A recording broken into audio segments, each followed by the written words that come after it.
मेहमानान एज़ाम और दूर दराज से आए हुए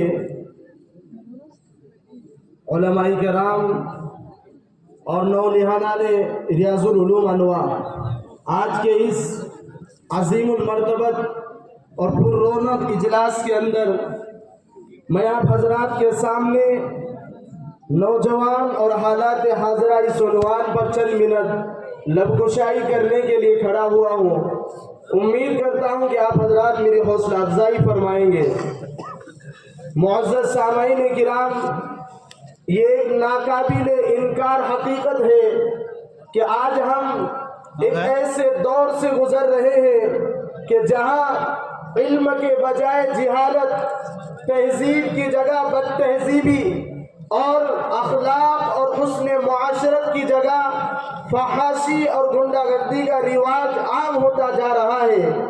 और किसी एक शख्सियत या किसी एक मजहब को निशाना बनाकर उसको टॉर्चर करने की या उसमें तब्दीली लाने की या उसको जड़ से खत्म करने की नापाक साजिशें और कोशिशें की जा रही है, तो दूसरी तरफ हमारे कौम के नौजवान जो सितारों पर कमंड डाल दिया करता था, वो नौजवान जो समंदरों में रास्ता तलाश कर लिया करता था, जिसके आज़्म सफर से चट्टानें चूर हो जाया करती थी, जो पत्थरों को तलाश कर अपने रास्तों को तलाश कर लिया करता था, आज वो नौजवान जिंदगी के मैदान में पीछे है। आज वो नौजवान तालीमी मैदान में पीछे है। नौजवान नस्ल किसी कौम और मिल्लत के मुस्तकबिल के लिए बेशकीमत सहारा हुआ करती है। नौजवान नस्ल ही इस अपने दीन, अपने कौम और मिल्लत के लिए एक नाकाबिल फरामोश कारनामे अंजाम दे सकते हैं। ये एक हकीकत है कि नौजवानों की तबाही कौम की तबाही है। हाँ, ये हकीकत है, नौजवानों की तबाही कौम की तबाही है। अगर नौजवान बेराह रवि का शिकार हो जाता है तो कौम से राह रास्ते पर रहने की तवक्को और उम्मीद बेबुनियाद और बेसूद है। इसलिए कि अगर किसी कौम के नौजवानों में शाइस्ता तहजीब और सकाफत, अगर किसी कौम के नौजवान तालीम और ताल्लुम से आरास्ता और पैरास्ता होते हैं, उस कौम का सितारा हमेशा इकबाल में नजर आता है। और जो कौम अपने नौजवानों को ऐशो इशरत के अंदर, मस्ती मगन के अंदर छोड़ देती है, वो कौम हलाक व बर्बाद होकर रह जाती है। इसलिए कि नौजवान ही किसी कौम का असल सरमाया हुआ करते हैं। उन्हीं पर कौम की इज्जत, कौम की जिल्लत, कौम की खुशहाली और बदहाली का दारो मदार होता है।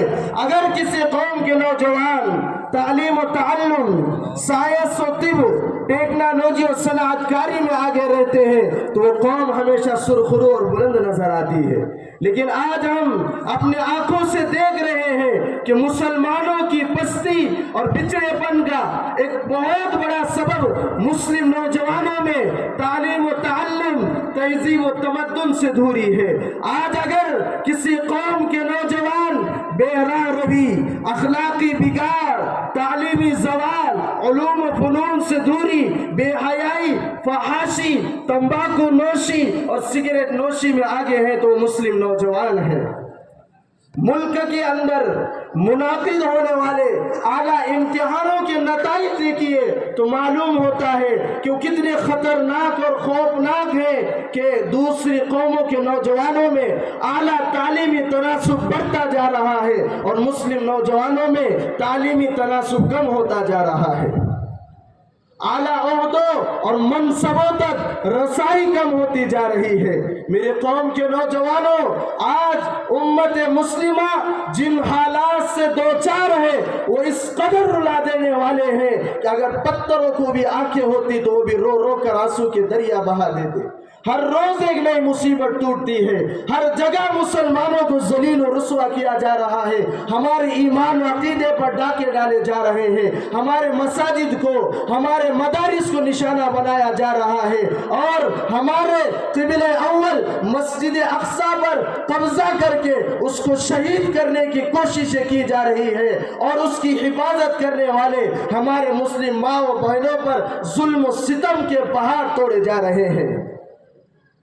اس جگہ، اس مقدس جگہ کے دل خراش مناظر، معصوم بچوں کی رونے اور بلبلانے کی آوازیں، اور اپنے والدین کے جنازوں کو کندھا دیتے یتیم بچوں کی سسکیاں آج نوجوانوں کو آواز دے رہے ہیں کہ کہاں ہے میرے قوم کے وہ نوجوان جو محمد بن قاسم بن کر وقت کے راجہ کو خاک میں ملا دے؟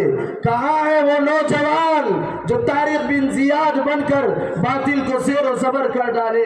کہاں ہے وہ نوجوان جو صلاح الدین ایوبی بن کر جلوہ گر ہو اور مسجد اقصی اور فلسطین کی بازیابی کے لیے اور اس کی حفاظت کے لیے میدان کے اندر نکل آئے؟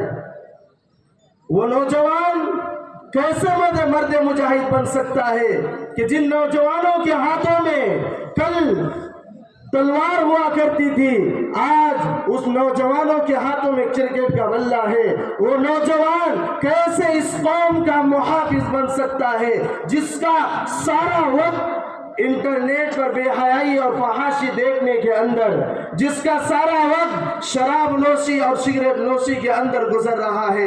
وہ نوجوان کیسے اس قوم کا رہبر بن سکتا ہے جس کے اندر کل قرآن کریم کے نسخے ہوا کرتے تھے، جس کے ہاتھوں میں قرآن کریم کے نسخے ہوا کرتے تھے، آج اس کے ہاتھوں میں بے حیائی اور فحاشی کے رسالے کھیل رہے ہیں؟ میرے قوم کے نوجوانوں، آج علامہ اقبال کا وہ شکوہ یاد آتا ہے کہ جس کا جواب ہی ایسا آیا تھا، کیونکہ لہجہ ہی بہت تلخ تھا، جواب آیا تھا کہ سفید دہر سے باطل کو مٹھایا کس نے؟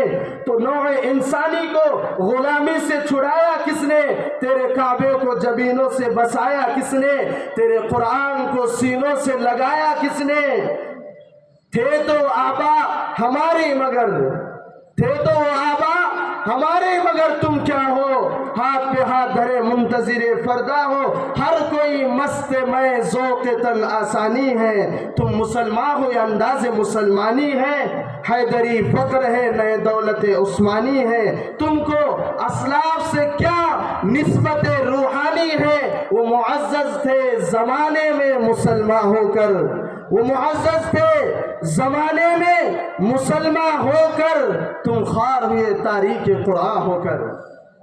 میرے قوم کے نوجوانوں، وقت کا تقاضا ہے ہمیں اپنے ایمان کو مضبوط کرنا ہوگا، غفلت کی چادر کو چاک کرنا ہوگا، ہمیں اپنے اندر غیرت و حمیت کو جگانا ہوگا، اور اپنے قوم کی مستقبل کے لیے، اپنے دین کی حفاظت کے لیے، اپنے ایمان و عقیدے کی حفاظت کے لیے ہمیں میدان میں نکلنا ہوگا، اور اعلان کرنا ہوگا کہ اللہ سے ڈرنے والوں کو باطل سے ڈرانا مشکل ہے، اللہ سے ڈرنے والوں کو باطل سے ڈرانا مشکل ہے۔